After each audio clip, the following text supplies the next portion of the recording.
The midnight train. It was a cold, moonlit night when James found himself standing at the edge of an unfamiliar railway platform. He couldn't remember how he had gotten there. The last thing he recalled was lying in bed, staring up at the ceiling, lost in his thoughts, when he suddenly felt an inexplicable pull, something drawing him away from the comfort of sleep. Now, here he was, standing in the dead of night on a platform that didn't look like any station he had ever seen. The air felt thick, suffocating, as if it were pressing down on him, weighing his every breath. He could feel the moisture in the air, almost tangible, like a fog that clung to his skin. The only sound that reached his ears was the distant, muffled hum of the wind, but it seemed to be coming from all directions, swirling around him without a source. The station was eerily quiet. Too quiet. There was no bustling of people, no vendors shouting or footsteps echoing on the cobblestones. It was as if the world had paused for a moment, holding its breath. In the dim light of a flickering lantern near the ticket booth, James could just make out the shadow of an old bench, a weathered structure that seemed to have stood there for decades. It was the only sign of life, if you could call it that. He shivered slightly, pulling the collar of his jacket tighter around his neck as the weight of the silence settled deeper into his bones. His watch, a simple silver band, caught his attention. He glanced down, feeling an overwhelming need to confirm the time. 11:59 p.m. A ripple of unease ran through him. Something about the hour felt wrong. Too late, too unreal. But before he could dwell on it further, the air seemed to shift, vibrating with a low, distant rumble. The sound grew louder, building in intensity until the ground beneath him trembled slightly. James's heart skipped a beat. A train. But this wasn't any train he'd ever seen before. The rumbling grew louder, almost deafening, and in the blink of an eye it emerged from the swirling fog. The train was sleek, obsidian black, gliding effortlessly through the mist like a phantom. It was so perfect in its design that it seemed almost unnatural, smooth, polished, its surface reflecting the dim moonlight in eerie patterns. The headlights were like eyes, cutting through the dense fog with an intensity that made him flinch. The train's engine roared, a deep guttural sound that sent a shiver crawling up his spine. The train's presence felt too grand, too imposing. It didn't belong here, not on this quiet, abandoned platform. The train screeched to a halt in front of him, the sound of the brakes echoing through the still night air. The sheer perfection of its arrival made James's skin crawl.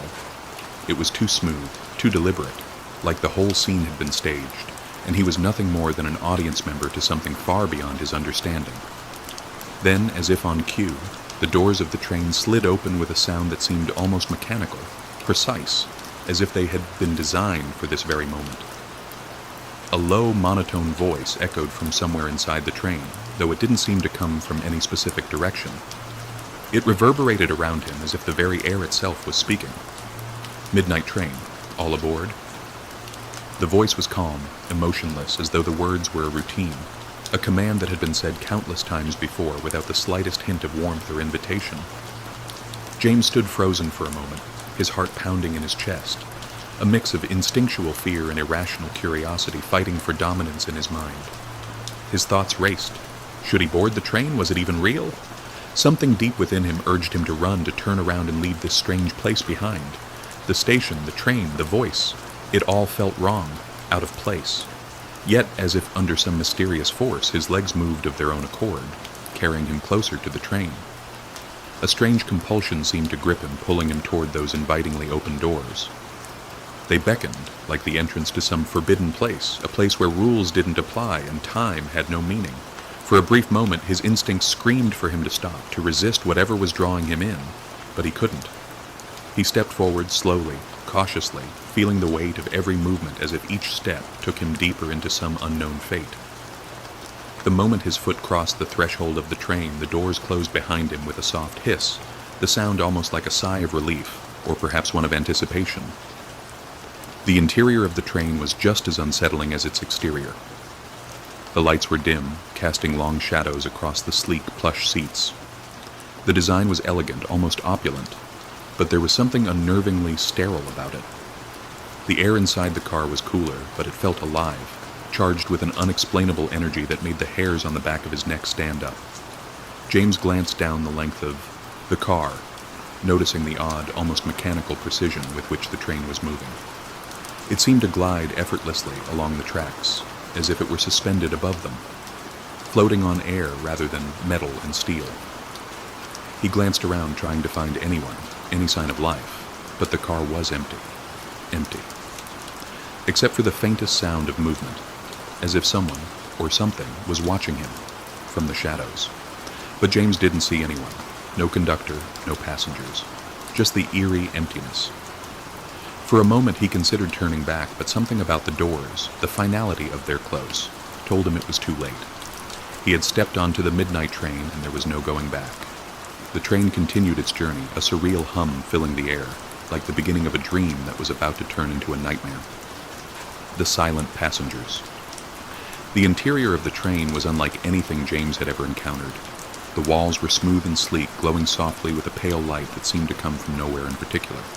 The light itself was oddly cold, casting no shadows and yet illuminating the entire car with an ethereal, unnatural glow. It was as if the train existed in a space where time had stopped, where the ordinary rules of the world had ceased to apply. The seats were upholstered in a rich, deep crimson that seemed to shimmer faintly under the light, almost as if they were alive. The fabric, soft to the touch, almost gleamed with perfection, as though it had never seen a stain, a wrinkle, or even a crease. James ran his fingers along the armrest, almost expecting it to be too smooth, too flawless. It felt unreal, like something from a dream. The carpet beneath his feet, thick and plush, muffled his every step, making the silence of the train even more oppressive. Each step felt heavier, as if the air itself was thickening around him, pressing him down, urging him to remain silent, to disturb nothing. He walked cautiously down the aisle, his eyes scanning the rows of passengers, unsure of what he was seeing. He had expected perhaps the quiet murmur of conversation, or the occasional cough or shift in the seat. But there was nothing. The people around him were utterly still, as if they had been frozen in place, suspended in time. Not a single one of them moved. James's breath caught in his throat. The passengers weren't just silent. They were unnervingly still. Their postures were rigid, unnatural, as if they had been carefully arranged. No one seemed to notice him. No one so much as turned their head to glance in his direction. Their eyes were fixed on the windows, gazing out at nothing in particular. They were like statues, lifeless, frozen, or perhaps trapped.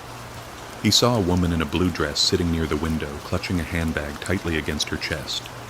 Her knuckles were white from the pressure, her hands trembling slightly. Her eyes stared vacantly ahead, unblinking, as though she had not even noticed the train's motion or his presence. Her lips were parted slightly, as if she was about to speak, but no sound escaped. Her face was pale, almost sickly, drained of any color. The more James looked at her, the more unsettled he felt, as though he was intruding upon something deeply personal and forbidden. Sitting next to her was a child, no more than 8 or 9, with wide, vacant eyes. The child clutched a stuffed bear in their arms, the toy's fur matted and stained. But it was the eyes of the bear that unnerved James the most. They were wide, hollow, empty, like the eyes of a doll left abandoned for years. The child didn't move, didn't blink, didn't even seem to breathe.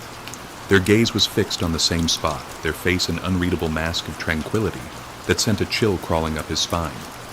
James felt a surge of anxiety rise within him. He stepped closer to the woman in the blue dress, his pulse quickening. There was a sense of urgency, a need to understand what was happening here, to grasp at any thread of normality. He reached out a tentative hand, his fingers brushing the back of the seat next to the woman, and spoke, his voice sounding startlingly loud in the heavy quiet. "Excuse me," he said, trying to shake off the unease that was rapidly taking hold of him. "Where is this train going?" His words fell into the stillness like a pebble thrown into an empty well. There was no reaction. The woman's lips moved slightly, as though she were trying to speak, but no sound emerged. It was as if her mouth had been sealed shut. Her face remained frozen in its trance, her eyes never wavering from the window. She seemed to be listening to something far off, far beyond the confines of the train, but she didn't seem to hear James. He leaned in closer, trying again. "Where are we headed?" he asked, his voice softer now, almost pleading. The woman's lips moved once more, the shape of the words forming slowly in the silence. James could almost see her trying to speak, but nothing came. Her breath was shallow, a faint exhalation escaping her lips, but it made no sound. James's heart began to race. There was something terribly wrong here, something beyond his understanding. He took a step back, scanning the rest of the train car. All around him, the passengers were the same, staring, unmoving, unblinking. A shiver crawled up his spine, and the train's strange, eerie silence seemed to grow even more oppressive. He had to know. He had to find out what was happening. Without thinking, he walked further down the aisle, glancing into each seat, hoping for some sign of life, some indication that he hadn't stepped into some nightmarish void. He paused next to a man in a black suit. The man's face was pale, and his eyes were empty, locked on the window. James hesitated, his throat dry, but forced himself to speak again. "Excuse me," he said, more urgently this time. "Do you know where this train is going?" The man's lips twitched. Just a small movement, almost imperceptible, but nothing came out. No sound, no response. His face remained still, expressionless, as though James weren't even there. The suffocating silence surrounded him like a thick fog. He took a step back, feeling the weight of the situation pressing down on him. Something about this train, these passengers, everything felt wrong, so wrong. He had to escape. But as he turned to walk toward the door, he froze. The weight of the air seemed to increase, holding him in place. Every step felt like it was leading him deeper into something he couldn't understand. And no matter how hard he tried, he couldn't shake the feeling that the passengers weren't just unaware of him. They were waiting for something. Something that had yet to happen. Something that only the train could reveal. The conductor appears. James stood frozen, his mind racing as he tried to piece together what was happening. The train, the passengers, everything felt like a dream, a nightmare that had somehow become real. He needed answers, but no one seemed able or willing to provide them. His pulse quickened, the oppressive silence of the car weighing down on him like a thick blanket. He felt as though he had been abandoned in this strange place, lost somewhere between reality and illusion. It was then that he felt it, cold, firm, and unmistakable, a hand on his shoulder. The touch sent a jolt of shock through his spine, and James spun around, his heart leaping in his chest. Standing behind him was a man, tall and composed, dressed in a crisp black uniform that seemed to shimmer slightly under the pale light. The uniform was pristine, with not a wrinkle or imperfection in sight. A conductor's cap sat slightly askew on his head, casting a shadow over his face. His features were sharp, but there was something unnervingly serene about him, as if he were untouched by the strange atmosphere of the train. But it was his eyes, those eyes, that made James' breath catch in his throat.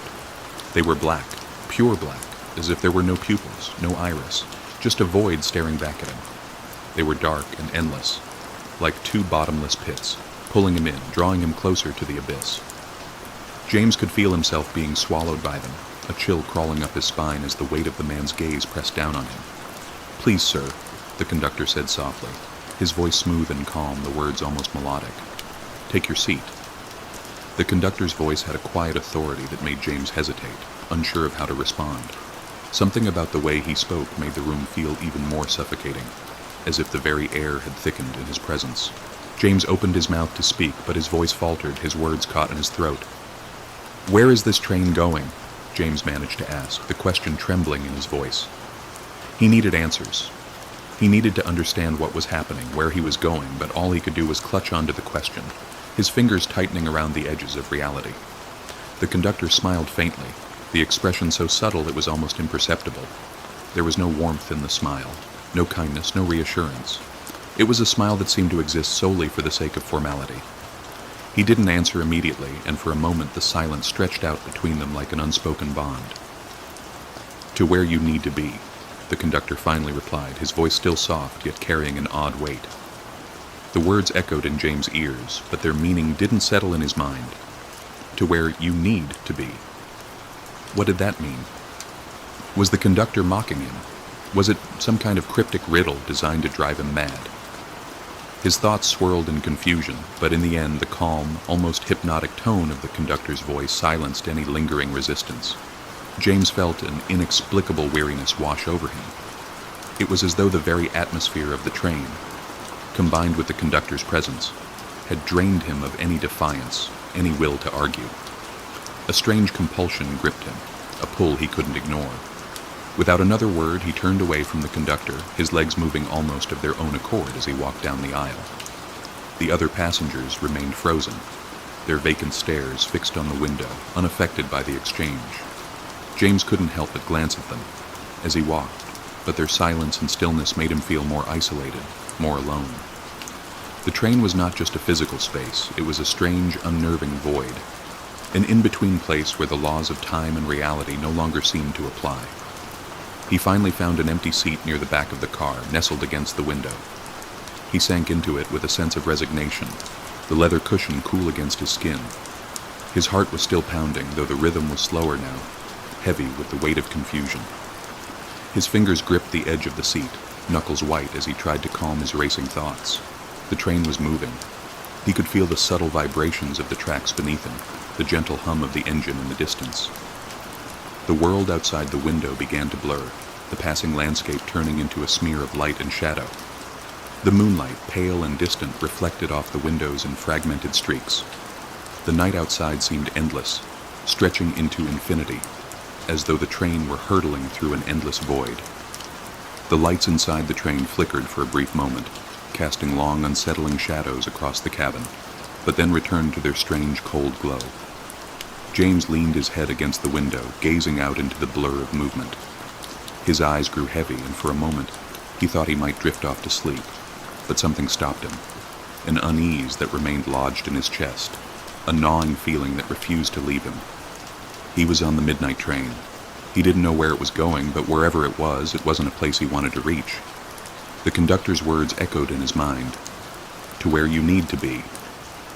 James closed his eyes, trying to block out the disorienting motion of the train, but the images that flickered behind his eyelids only made it worse. Faces, distorted and twisted, flashed in his mind, their empty eyes staring at him with unblinking intensity. He opened his eyes again, his heart racing as the train continued its journey, seemingly without end. And then, just as suddenly as it had begun, the train slowed, the steady hum of the engine fading into a deep silence. James's heart skipped a beat. He sat up, staring at the door at the front of the car. What was happening? The train was slowing down, but why? What was waiting for him at the end of this journey? He glanced out the window again. The landscape outside was now completely dark, swallowed by the night, nothing but a void stretched beyond the glass, endless and empty. There was no sign of any station, no other train cars, no lights. Only darkness. Only the feeling of being lost in time. A journey through dreams. The world outside the train's window blurred into a chaotic mix of colors and shadows. Minutes passed, or was it hours? James couldn't tell. Time felt strange here, distorted, stretching, and contracting as though it was being twisted out of shape. The train continued its rhythmic motion, rocking gently along the tracks, each sway and bump syncing with the beating of his own heart. It was oddly soothing at first, almost hypnotic, like the rocking of a cradle, lulling him into a sense of false security. James tried to focus on the passing landscape, but as the train moved further into the night, the world outside began to shift in ways that were impossible to ignore. His eyelids grew heavy, the exhaustion of the strange journey weighing on him. For a moment he let his head fall back against the plush seat, trying to clear the confusion from his mind. Just as his thoughts began to drift into a haze, he noticed something was terribly wrong with the view outside. It wasn't a city or a countryside that flashed past him. No familiar landmarks, no rolling hills, no dense forests. The landscape was something else entirely. Something far stranger, far more unsettling. It was like watching the world disintegrate and reassemble itself in broken fragments. First he saw the silhouette of a child, running and laughing, but there was no sound accompanying it, just the faintest echo of joy that didn't match the eerie quiet of the train. Then the image warped, shifting into a woman's face, her mouth wide open in a scream, her eyes wide with terror. But the scream was muffled, like it was being smothered by the thick air of the train car. The woman's face dissolved into the mist, leaving behind only a hollow, fading image. The view outside flickered again, and James saw the outline of a house, a crumbling structure overtaken by vines and rot, its windows dark and broken.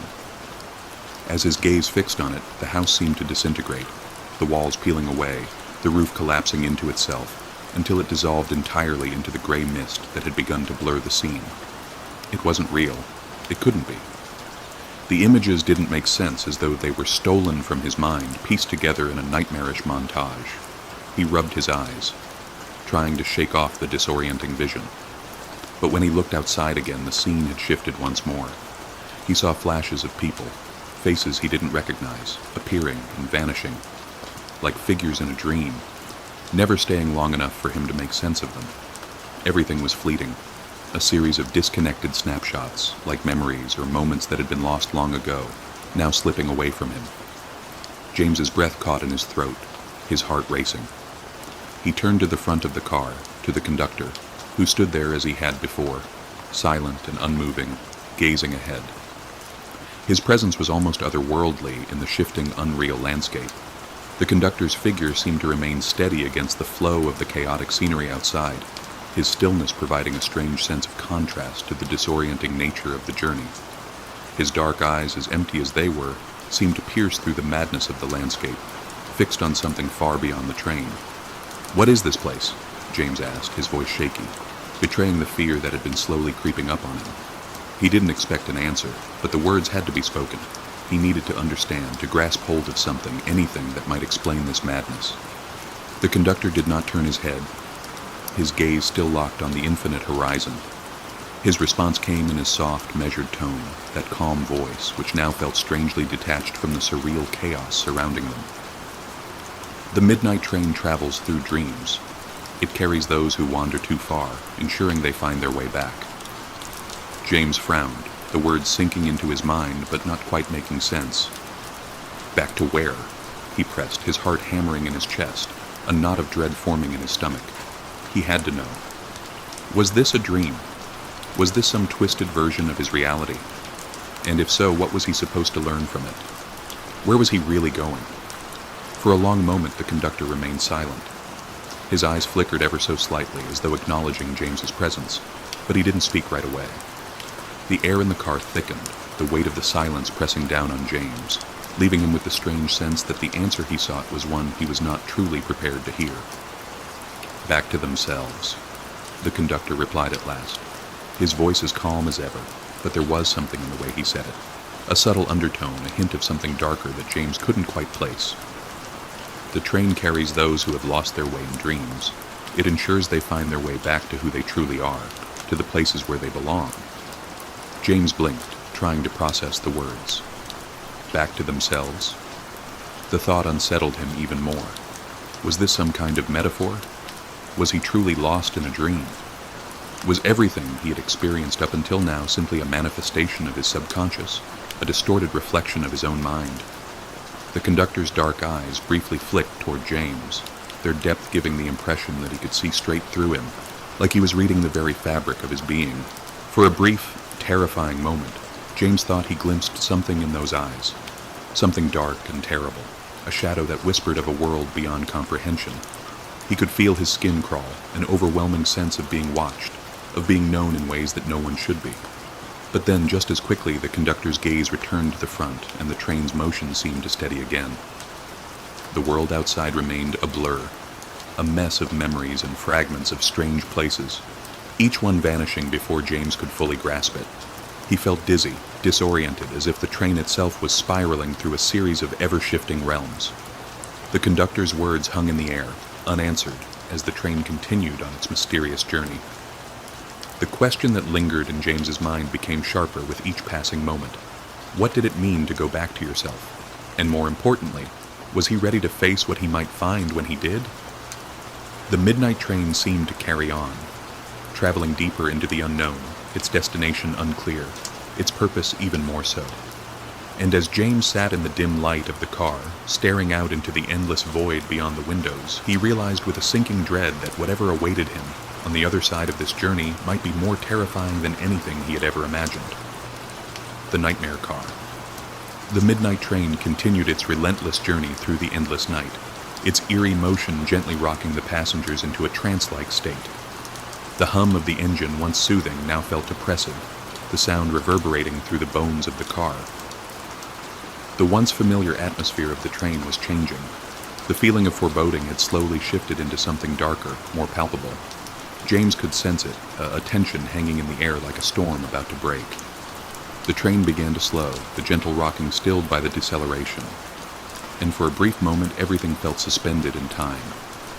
The rhythm of the motion stilled, as though the train was preparing to deliver him to a destination that no one should willingly seek. The silence in the car deepened, more profound than before, thick with the weight of an unspoken warning. The lights above flickered, casting long shadows across the plush seats and blank faces of the motionless passengers. Suddenly, the door at the far end of the car slid open with a mechanical hiss, the sound jagged and jarring, like the breath of some unseen beast. The cold draft that seeped through the opening carried with it a distinct shift in the atmosphere. It wasn't the same as before. Something had changed in the air, a shift that James could feel in his bones. A low hum filled the space beyond the door, a pulsating noise, as though the very walls of the next car were alive, breathing with an unnatural rhythm. James's heart skipped a beat as he turned to look at the conductor, who had remained silent in his place near the front of the car. The man's figure was still, unmoving, and his expression unreadable. His eyes, those endless black voids, seemed to stare through James, as if seeing something far beyond him. "It's time for you to see," the conductor said in his soft, eerie voice, his words trailing off into the thick silence of the car.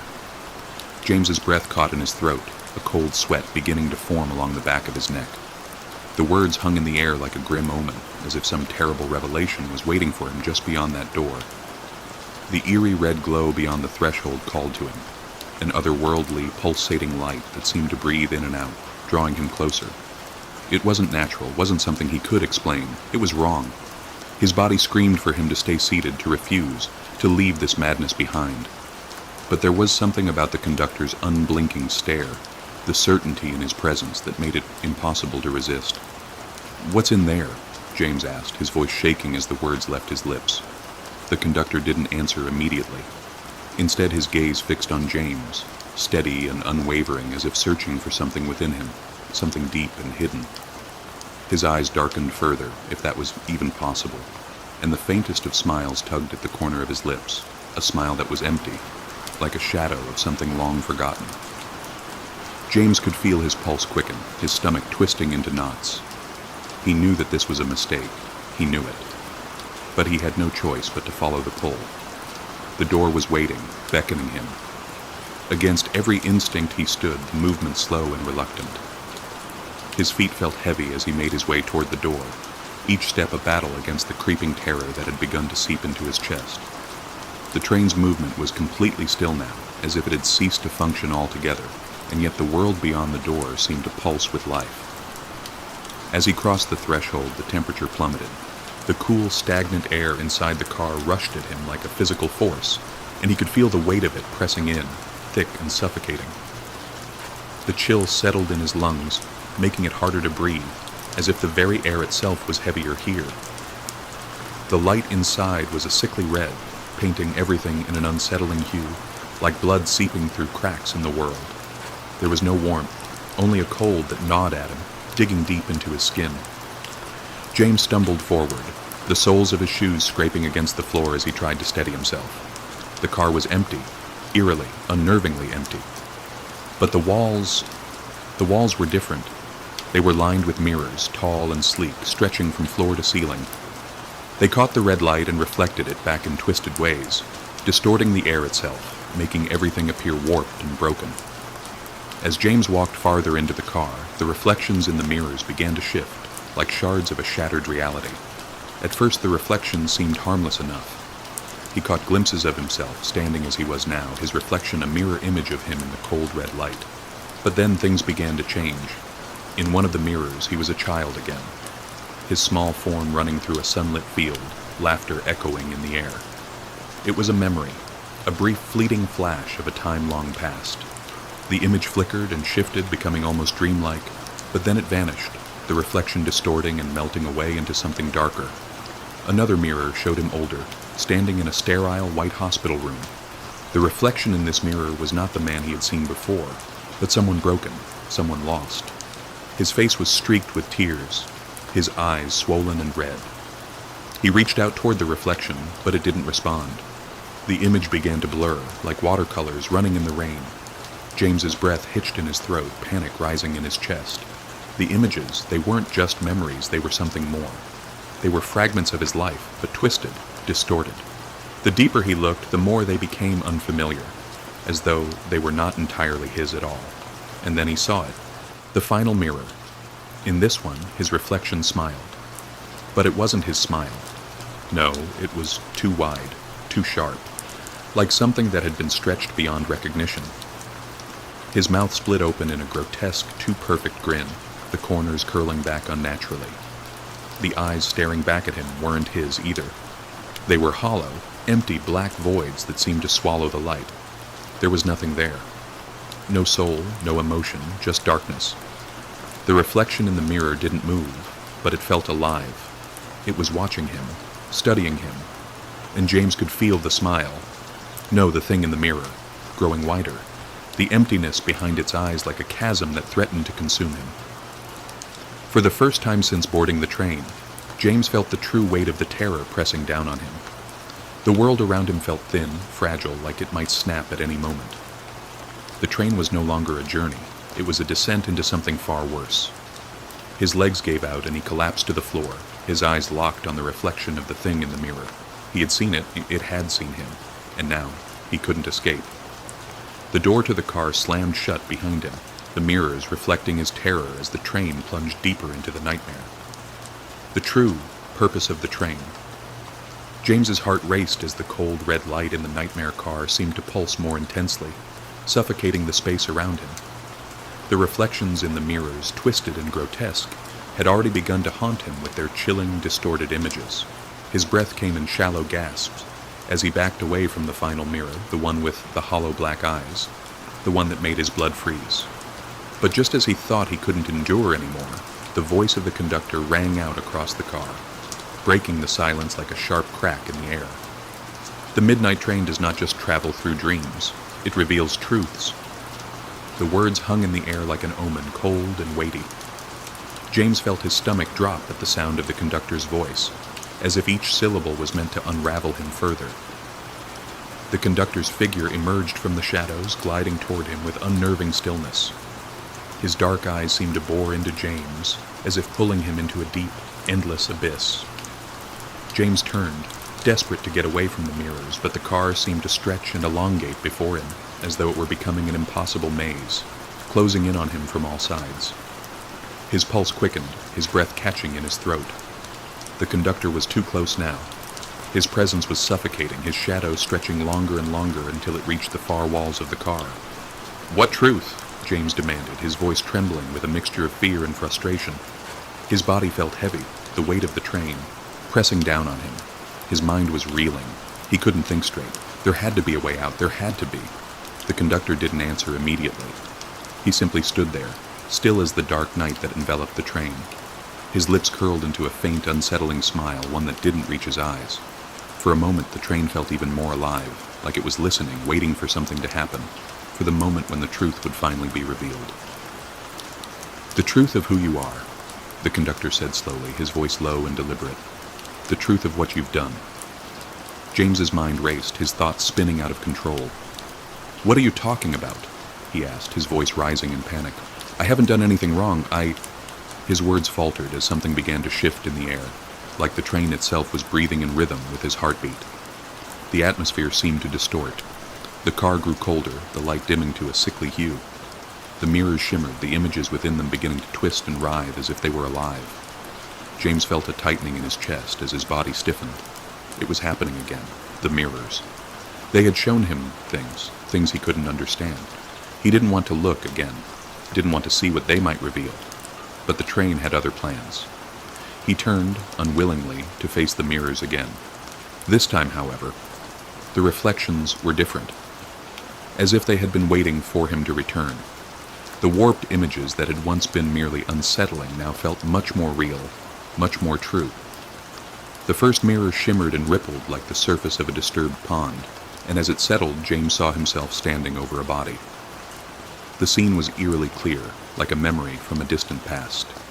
He stood there, a knife clutched in his hand, blood dripping onto the cold, polished floor. The blood was redder than anything he had ever seen, brighter, almost unnatural in its vividness. The body at his feet was unrecognizable, distorted, but there was no doubt. He was the one holding the weapon. His reflection was cold and unmoving, his face a mask of stoic indifference. "No," James whispered, his voice hoarse, his heart hammering in his chest.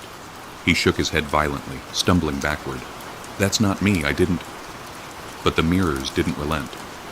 The image remained fixed in the glass, unwavering, as though it had been burned into the very fabric of the car.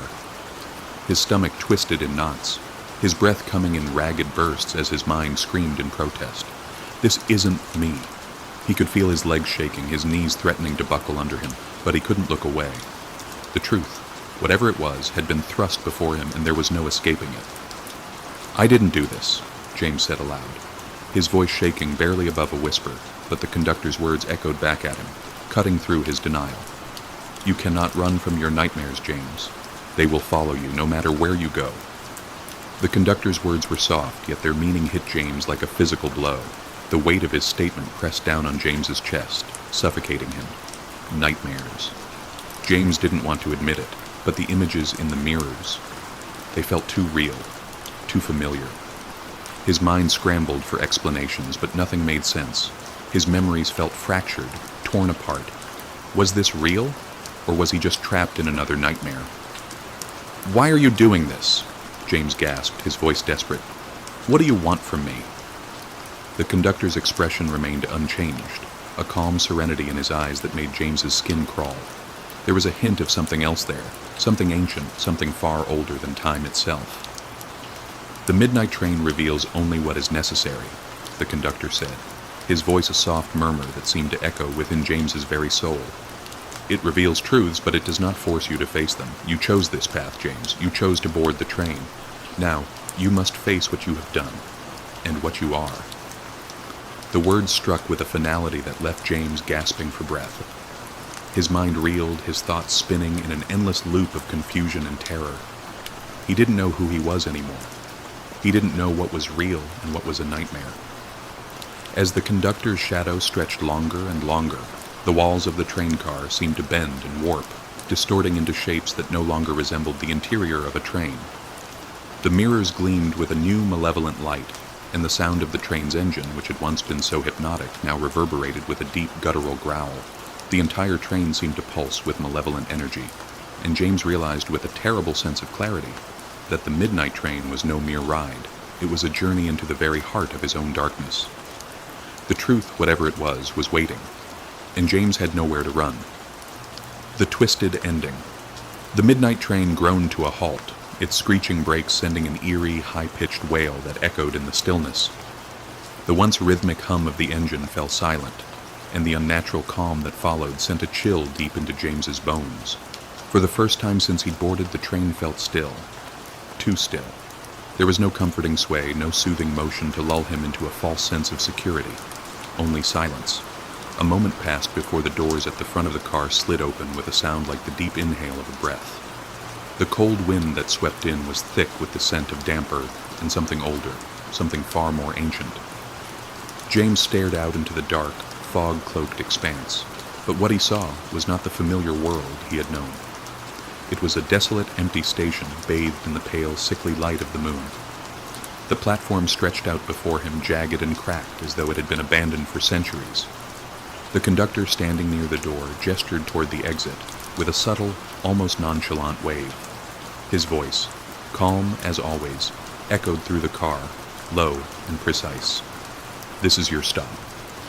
James's heart skipped a beat. "What happens if I stay?" he asked, though deep down he already knew the answer. The weight of the moment pressed on him like a physical force, but he couldn't bring himself to move. The fear that had been building throughout the journey coiled tighter in his chest, and his mind screamed for him to stay on the train, to escape whatever waited outside. The conductor's eyes shifted, his calm demeanor vanishing as the shadows of the station seemed to creep into his gaze. His smile faltered, becoming something darker, colder. "Then you will ride forever," the conductor replied, his voice almost a whisper, laced with a terrible promise. "Lost in the endless corridors of your mind." James shuddered. The conductor's words wrapped around him like chains, heavy and unrelenting. Every instinct screamed at him to turn and flee, to find some escape from the train that seemed to pulse with an otherworldly energy. But the choice had already been made, and he had to follow through. He had no idea what awaited him, but one thing was certain. He couldn't stay on the midnight train forever. With trembling hands, James stood, his legs weak as if the train itself had drained the very strength from him. His feet shuffled forward, unwilling to take that first step but unable to resist. He crossed the threshold of the door, and as soon as his boots made contact with the platform, something shifted in the air. A soundless, sudden movement made his stomach churn, and he felt the temperature plummet, biting at his skin. The train behind him seemed to vanish into the mist, slipping away like a phantom, its presence slowly dissolving into the night. James was alone now, the only sound the soft echo of his own breath in the crisp, frigid air. The platform stretched out into nothing, empty and abandoned, yet it felt like it was watching him, waiting for something to happen. His breath came in visible clouds, the chill creeping into his bones as he looked around. The world felt wrong, disconnected, as though he had stepped into a dream where the rules no longer applied. He tried to move, to walk away, but his legs felt as if they were weighed down by an invisible force. His mind screamed at him to run, but his feet refused to obey. He was rooted to the spot. In the distance, through the fog, a figure emerged, a man dressed in the same conductor's uniform that James had seen throughout the train. His face was obscured by the mist, but as the figure drew closer, a growing sense of dread gripped James.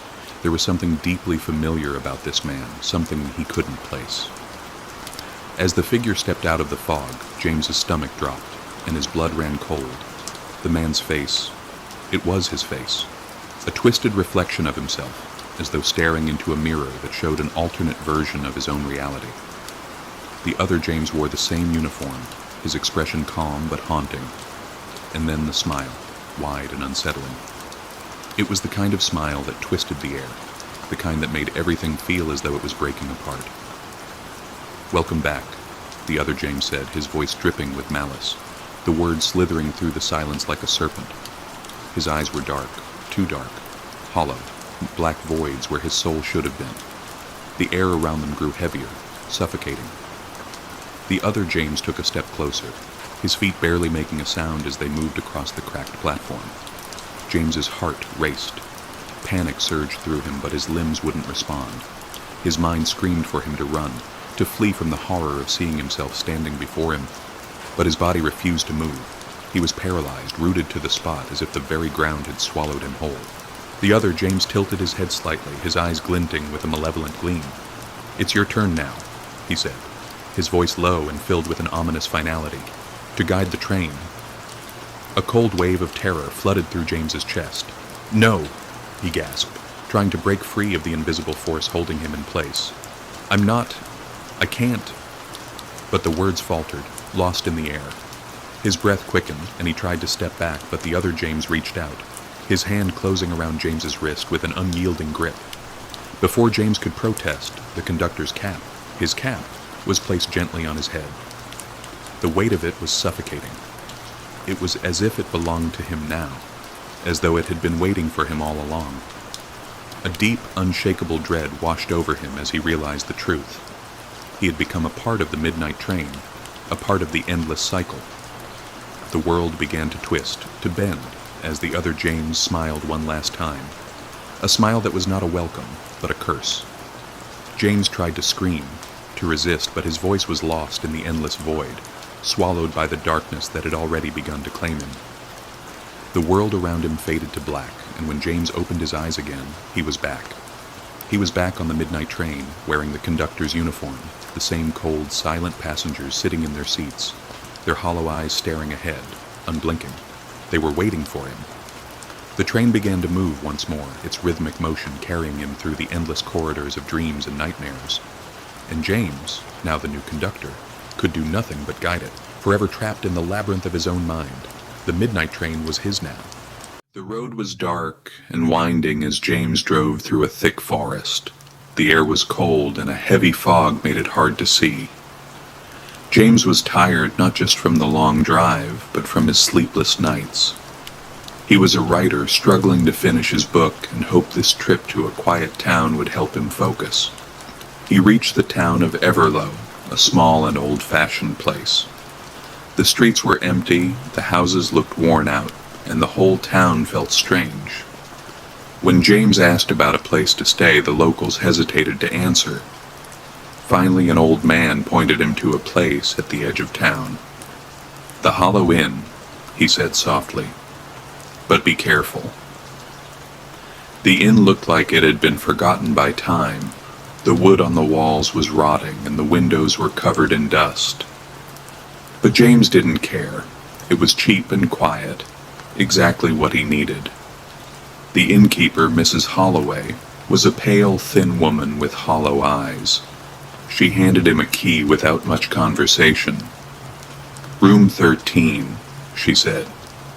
Her voice sounded tired and cold. James laughed nervously.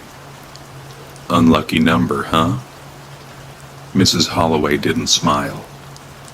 "Just don't leave your door open at night," she said. James walked down the dimly lit hallway to room 13. The air grew colder with every step, and the flickering light bulbs above cast shadows that seemed to dance on the cracked walls. The wooden floor creaked under his weight, the sound echoing down the empty corridor.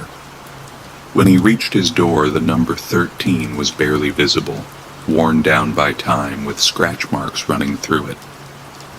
The key turned stiffly in the lock, and the door opened with a long groaning creak, like a warning from the inn itself.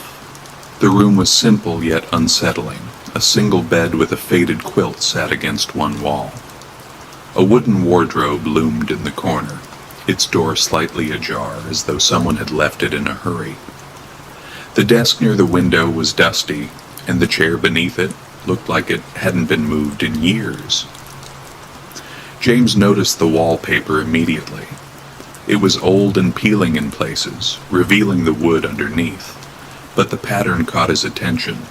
It depicted a dense forest, the trees twisted and gnarled.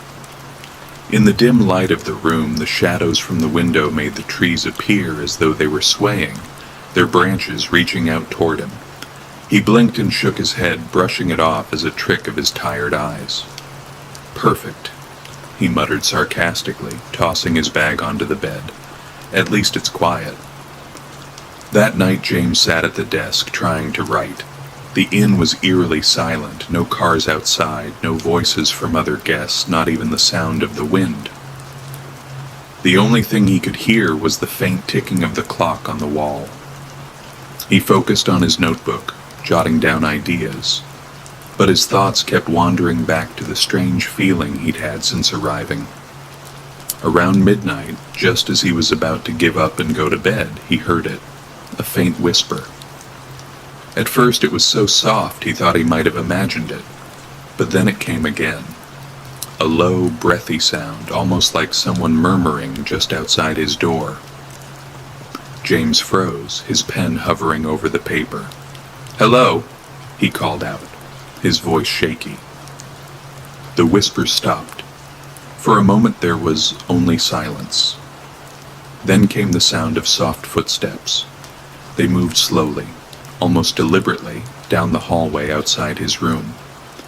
James stood up, his chair scraping loudly against the floor.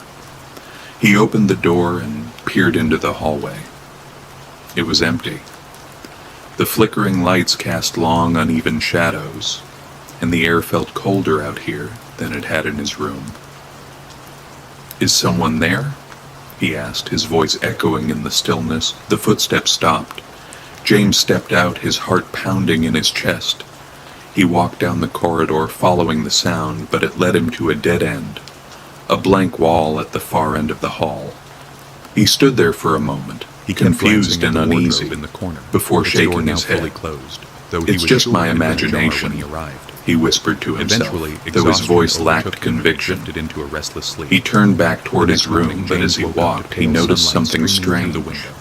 The hallway air still seemed felt longer heavy, now. and the strange Doors that he events of the hadn't night seen before clung to lined the him like a bad walls, dream. each one slightly ajar. Downstairs, he met Claire, a woman From who looked as inside, he tired could as hear felt. faint creaks, She was sitting at the small like someone breakfast table, shifting their staring weight into a cup of on an coffee. old wooden floor. Her dark hair was unkempt. The air and her felt eyes heavy, were ringed with pressing shadows. against his chest. "You're in room 13?" He quickened his pace, introduced trying to himself. reach the safety Her of voice room was quiet, 13. almost a whisper. When he finally Yeah. closed the door James behind him, was he confused. exhaled sharply. his breath visible in the now icy She air. leaned in closer, her voice low. The whispers had stopped, careful. but the room felt different, room- darker, it's not like the others. colder, as What if do the you mean? walls themselves James were asked, closing frowning. in. Claire glanced He around climbed as if into making bed, sure no pulling one the else was quilt listening. tightly around him, and tried to convince who stay in himself room it was 13. just nerves. They hear But things, sleep didn't come see easily. things, and not The everyone who silence stays of the there room gets was to leave. oppressive, and James couldn't James tried shake to the laugh it feeling off, that he but her wasn't serious alone. tone and haunted expression made it hard to dismiss. You're messing with me, right? Claire shook her head. I've been here long enough to know better. If I were you, I'd leave while I still could. James didn't know what to say. He forced a polite smile and left the table, but her words stayed with him. As he walked back to his room, he couldn't shake the feeling that her warning wasn't just paranoia. Something about room 13 and the inn itself felt wrong. When he entered his room, he paused. The air felt colder again, and there was a faint metallic smell in the air that hadn't been there before. He glanced at the wallpaper. The trees seemed to lean closer, their branches more twisted than he remembered. James shook his head and sat at the desk, determined to ignore the strange feeling creeping over him. But as he picked up his pen, he couldn't help but glance at the wardrobe in the corner. The door was slightly ajar again. That evening, James found himself pacing the room, unable to concentrate. The events of the previous night still weighed heavily on his mind. The oppressive silence of the inn pressed against his ears, and the faint smell of damp wood filled his nostrils. Trying to distract himself, he decided to rearrange the furniture, hoping to make the room feel a little more welcoming. While moving the desk near the window, he heard an odd creak beneath his feet. Pausing, he knelt down and noticed a loose floorboard. The gap beneath it was just wide enough for something to be hidden. Curiosity got the better of him, and he pried the board loose with his hands. Beneath it was a small, dusty journal, its leather cover cracked with age. He hesitated before opening it, an unshakable feeling of dread washing over him. The pages inside were yellowed and filled with shaky handwriting, as though the author's hands had been trembling while writing. The entries were short, fragmented, but deeply unsettling. I hear them at night, whispers calling my name. The room feels alive. It watches me, follows me. I tried to leave, but something held me back. This place doesn't want me to go. James felt a chill crawl up his spine. He turned the page and found a final entry, written in hurried, uneven script. If you're reading this, leave now. Don't let it trap you, too. His breath caught as a cold draft brushed against his neck. He turned quickly, but the room was empty. The journal slipped from his trembling hands, landing on the floor with a dull thud. The rest of the evening passed in a haze of unease. James tried to focus on his writing, but his thoughts kept returning to the journal. Who had written it, and why had it been hidden so carefully? As night fell, the room grew unnaturally cold. The radiator was on, but it didn't seem to make a difference. The shadows on the walls stretched longer, and the faint creaks of the old building seemed to grow louder. Just as James was about to drift off to sleep, the whispers began again. At first they were faint, like the rustling of leaves in the wind, but soon they grew louder, more distinct. This time they weren't just sounds, they were words. James, his name spoken softly, chillingly, as if someone were standing right beside him. James bolted upright in bed, his heart pounding. "Who's there?" he called out, his voice shaking. The whispers didn't stop. They seemed to come from the walls themselves, surrounding him. He grabbed the lamp from the bedside table, his hands trembling, and swung it around the room, casting flickering light into every corner. Nothing. But then he saw them, handprints on the window. They were faint, foggy impressions, as if someone had pressed their palms against the glass. The problem was, the window was locked from the inside, and James was alone. His breath quickened as the air around him grew heavy. It felt as though someone or something was standing just behind him, watching him. He spun around, but the room was empty. "Get a grip, James," he muttered to himself. But the tremble in his voice betrayed his fear. He climbed back into bed, pulling the covers tightly around him, but sleep didn't come easily. Every creak, every whisper kept him on edge until exhaustion finally overtook him. The next morning, James sat in the dimly lit dining area, nursing a cup of coffee. He hadn't slept well, and it showed. Dark circles underlined his eyes, and his hands were unsteady as he lifted the mug to his lips. Claire approached him cautiously, her expression one of concern. "Rough night?" she asked. James nodded, unsure how much to share. "Yeah, you could say that." Claire sat across from him, leaning in as if to speak confidentially. "You need to leave," she said, her voice low but urgent. "Room 13, it's not safe." James frowned. "What are you talking about? Is this some kind of joke?" Claire shook her head, her eyes filled with fear. "I'm serious. The longer you stay, the harder it is to leave. That room, it has a history. People have died there. People have disappeared." James felt a chill run through him, but forced a skeptical laugh. "Look, I appreciate the concern, but I don't scare that easily." Claire's expression hardened. "You think this is a joke? Listen to me. Years ago, a man was murdered in that room, stabbed by his lover in a jealous rage. They say his blood soaked into the floorboards, that his spirit never left, and neither did hers." James's skepticism wavered. "What are you saying? That the room is haunted?" Claire nodded. "I've seen it myself. Guests who stay in room 13 complain about the same things. Voices, shadows, the feeling of being watched. And most of them don't stay long. Those who do..." She trailed off, her voice trembling. "What happens to them?" James pressed. "They're never the same," Claire whispered. "Or they just vanish. The innkeeper won't tell you that, of course. She doesn't want the bad reputation, but I'm telling you, for your own safety, you need to leave." James leaned back in his chair, trying to process what she was saying. Part of him wanted to laugh it off, to dismiss her words as nonsense. But another part of him, the part that had heard the whispers, seen the handprints, knew she was telling the truth. As Claire stood to leave, she placed a hand on his shoulder. "You've been warned," she said softly. "The question is, will you listen?" James watched her go, his mind racing. The unease he'd felt since arriving had only deepened. He thought of the journal, the whispers, the cold presence in his room. He didn't believe in ghosts, but there was no denying that something was deeply wrong with room 13. That evening, as he sat alone in his room, he couldn't shake Claire's words.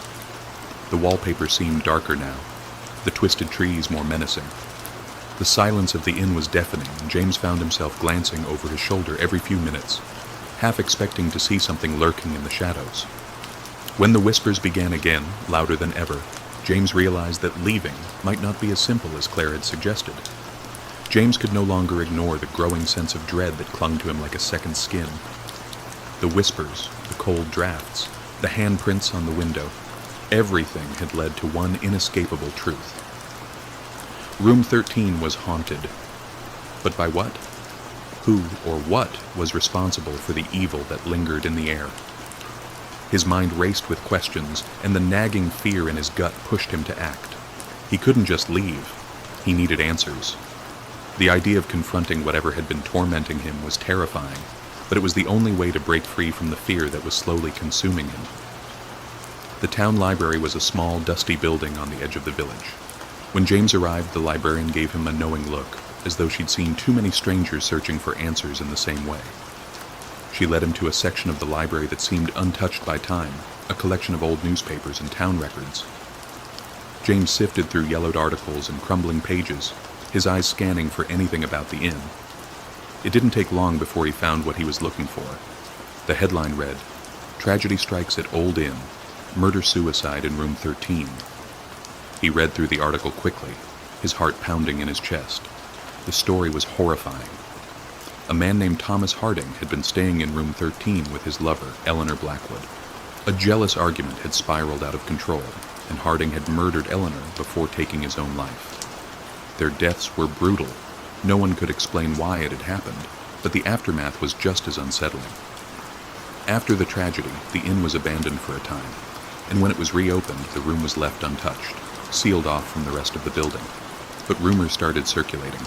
Guests who stayed in room 13 reported hearing strange noises at night, whispers, screams, and sometimes the sound of footsteps following them when no one was there. The inn had become known as cursed, its history steeped in violence and death. And as James read further, he found accounts of other people who had stayed in the room, some who left after one night, and others who had disappeared entirely. The air around him grew thick with the weight of the discovery. He felt the chill of the room creep into his bones, as though the spirits of the past were watching him, waiting for him to make a mistake. His stomach twisted with the realization that Claire had been right all along. That night, as the shadows grew long and the wind began to howl outside, James stood at the threshold of room 13. His heart hammered in his chest, and the temperature in the hallway had dropped, a sharp contrast to the warmth of the rest of the inn. The room felt alive now, more than ever. He could sense it, the dark energy that had been growing stronger each night. With trembling hands, he opened the door.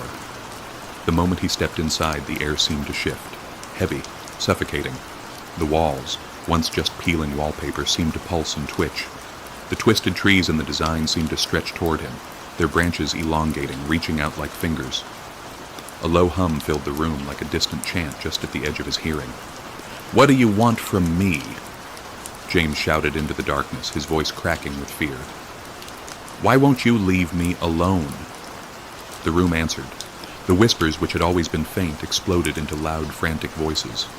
They screamed his name, distorted and guttural, echoing off the walls like 1,000 voices crying out in agony. James stumbled back, his breath catching in his throat as the shadows on the wallpaper began to writhe. The room seemed to grow darker. The air felt thick and oppressive, as though something was pressing in from all sides. And then, out of the darkness, a figure began to emerge. It was tall, its features indistinct, but James could feel its presence, its eyes, burning into him. The figure didn't move, but James could feel it watching him, its malevolent gaze fixing on him like a predator locking onto its prey. His blood ran cold, and the floor beneath him seemed to tilt, as if the entire room was shifting, bending in on itself. "Get away from me!" James yelled, his voice raw with terror. He took a step backward, but the figure remained where it was, rooted to the corner of the room, its presence suffocating the space. The whispers continued, now a cacophony of voices screaming in different languages, all calling out at once. James felt his mind beginning to unravel under the weight of it. In a panic, he turned and fled from the room, slamming the door behind him. He ran down the hallway, his feet pounding against the wooden floor as the whispers continued to chase him, echoing down the corridors. His heart raced, and his breath came in short, ragged gasps. He found Claire in the sitting room, her face pale and strained as if she'd been waiting for him. "We have to destroy it," she said, her voice urgent. "Burn room 13, it's the only way to stop it, to stop them." James stared at her, disbelief and terror mixing in his mind. "What? Burn the room? Are you insane?" Claire's eyes darkened and she grabbed his arm. "I'm not the one who's insane, James. This place, this room, it's not just haunted. It's a prison. A place where the spirits of the dead are trapped, twisted by the violence of their deaths. They want to keep it that way. They want to keep you. The longer you stay, the harder it is to leave. You won't just be a guest. You'll be another soul lost to the darkness." James felt the weight of her words settle over him like a shroud. The terror, the pain, the darkness of room 13 was real. It was suffocating, and it had a hunger, one that could never be satisfied. "We have to destroy it," Claire repeated. "Burn it all. The walls, the floorboards, the furniture. Only then will the spirits be freed, and only then will you have a chance to escape." James swallowed hard, his mind racing with 1,000 thoughts. Could it really be that simple? Could destroying the room free him from the nightmares, from the death that had been clawing at him since he arrived? There was only one way to find out. But as they turned to head back to the room, a dark, chilling thought crossed James's mind. What if burning it only made it stronger? James's heart raced as he and Claire gathered everything they could to start the fire. The room felt suffocating, and the shadows seemed to grow heavier with every passing second. James's hands were trembling, but he managed to strike a match and ignite the edge of the bed's tattered sheet. The flames caught quickly, licking at the fabric and spreading to the curtains with a snap. The heat was immediate, and the smell of burning wood filled the air, mingling with the acrid scent of old paper and rotting timber. The moment the fire started, something changed in the room. The whispers, once soft and insistent, became violent, screeching, tearing at his mind. The walls trembled as though they were alive, groaning in agony as the flames devoured the room. James stumbled back, his eyes wide with panic as the temperature rose sharply. The shadows on the walls warped, twisting into unnatural shapes, stretching and contorting like a nightmare.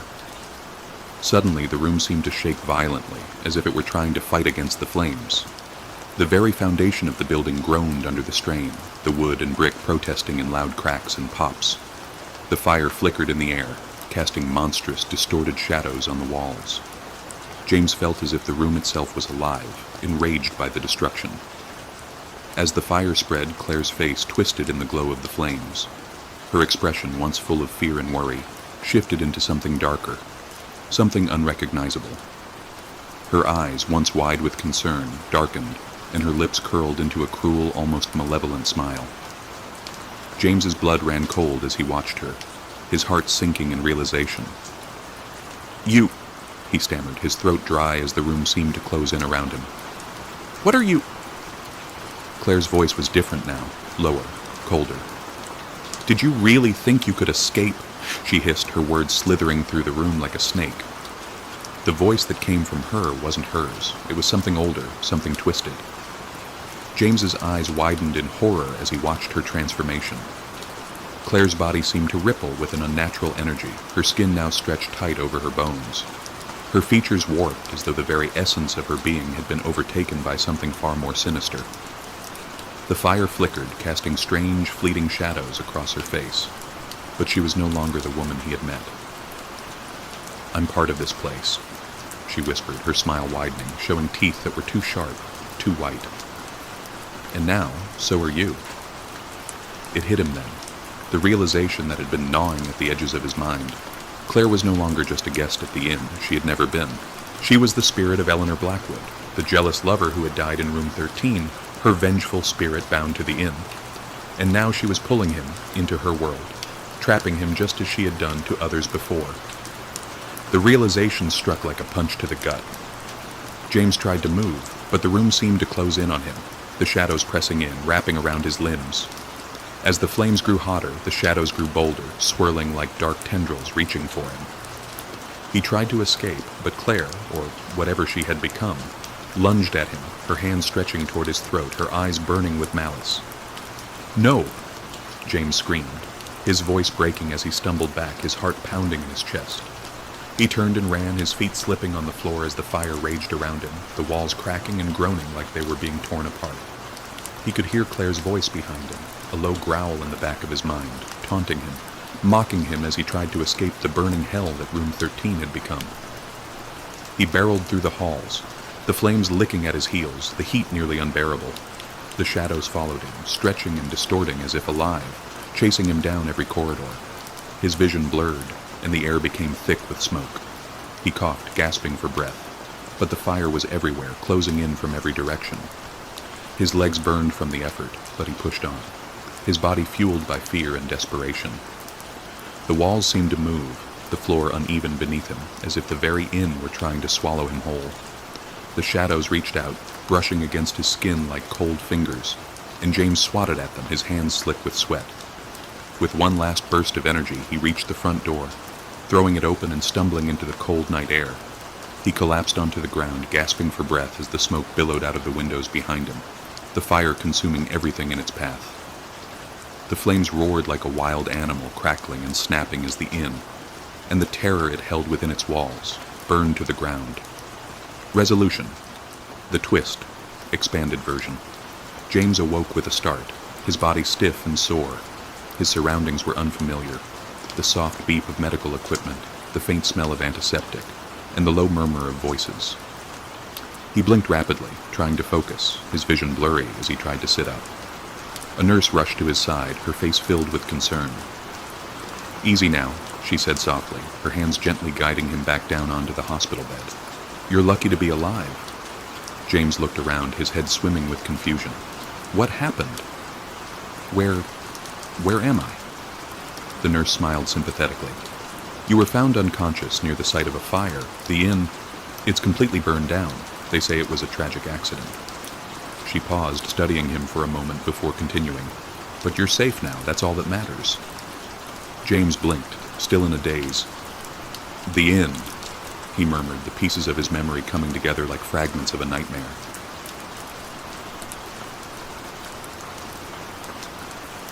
The fire, the shadows, Claire. No, Eleanor. His mind recoiled at the thought. Had it all been a dream?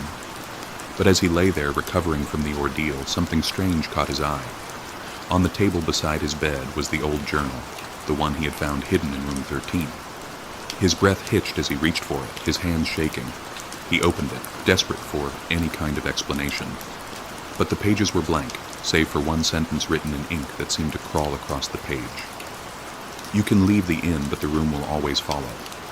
A cold shiver ran down his spine as he stared at the words, the full weight of their meaning settling in his chest. The room was still with him. The horror, the whispers, the shadow. It had never left. It was still there, waiting. Later that night, as James tried to sleep, the silence in his hospital room felt oppressive.